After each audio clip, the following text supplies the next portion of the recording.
Welcome to my channel. This channel is where we fuel minds and we feed ambitions. If you have ever felt that there's more life than what you are currently living, then you are absolutely right. And you are in the right place. This space is for dreamers, doers, and anyone determined to grow, and anyone who doesn't give up on the hustle. So today we begin an incredible journey through one of the most powerful motivational book of all time. And I hope you have heard of, that the book, that is Think and Grow Rich. It is written by Napoleon Hill. This isn't just a book. This isn't just a book about making money, but it's a blueprint for transforming your mindset, building belief, and creating life of purpose and achievement. So as I read each chapter aloud, I invite you to reflect, take notes of the most important or the vital points, and most importantly, you must not listen in vain. You need to take action.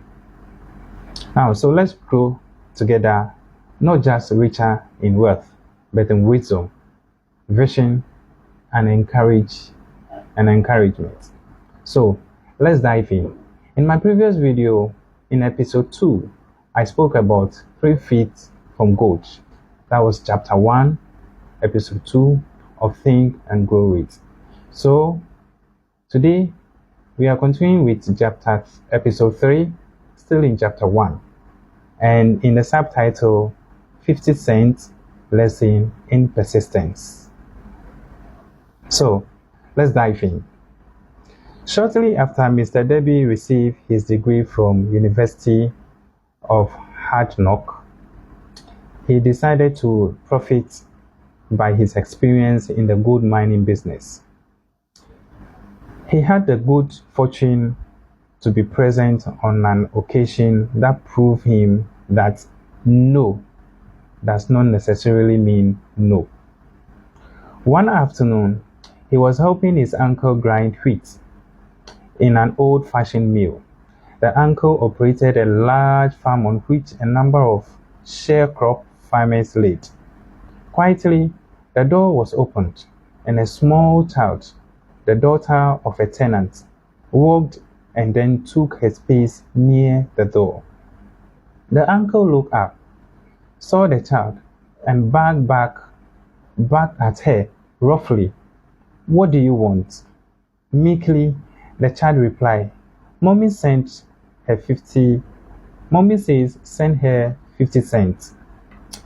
I will not do it," the uncle retorted. "Now, you run home." "Yes, sir," the child replied, but she did not move.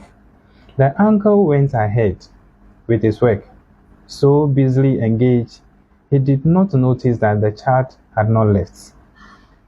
When he looked up and saw her still standing there, he yelled at her, "I told you to go home.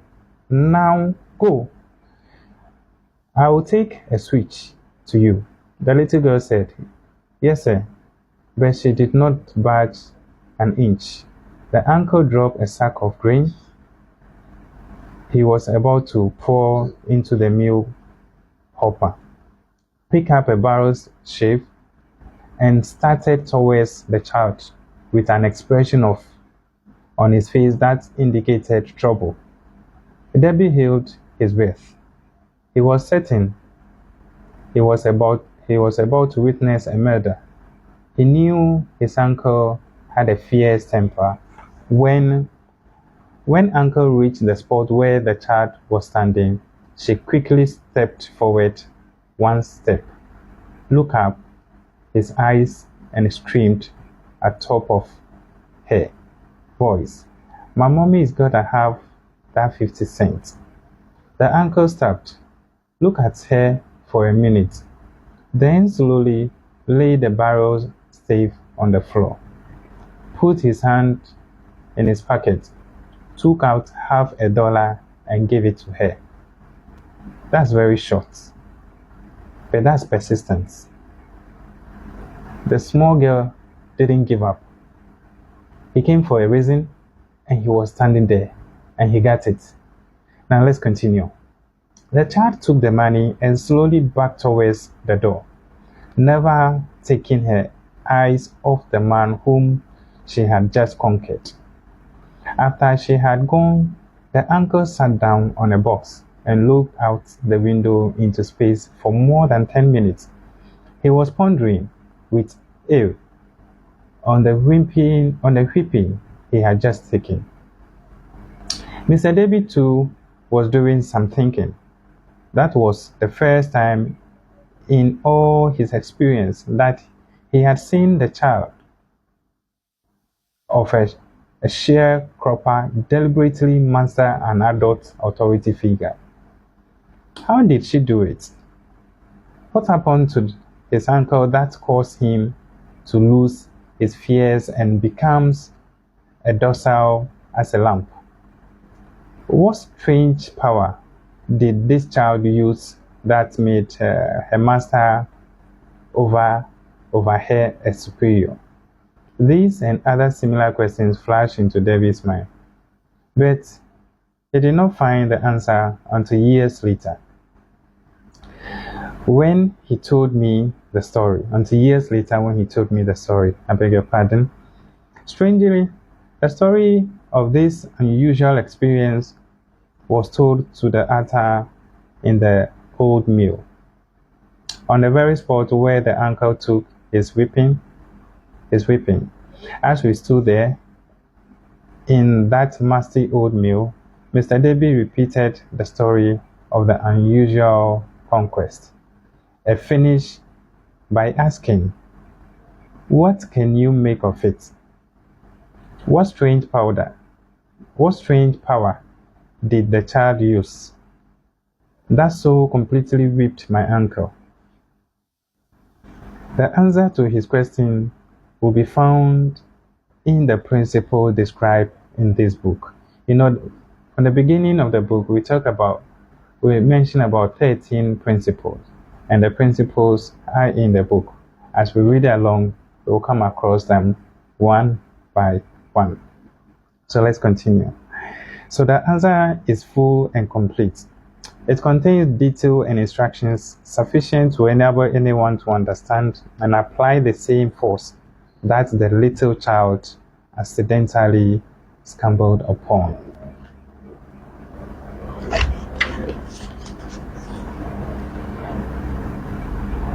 So now, keep your mind alert and you will observe exactly what strange power came to rescue of the child.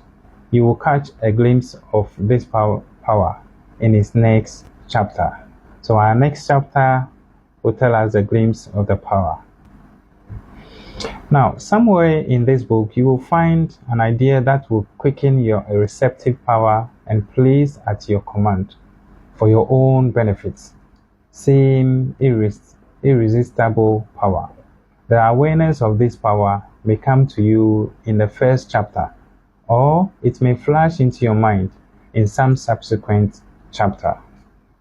It may come in the form of a single idea, or it may come in the nature of a plan or purpose. Again, it may cause you to go back into your past, experience failure or defeat, and bring to the surface some lessons which you regain all that loss through defeat.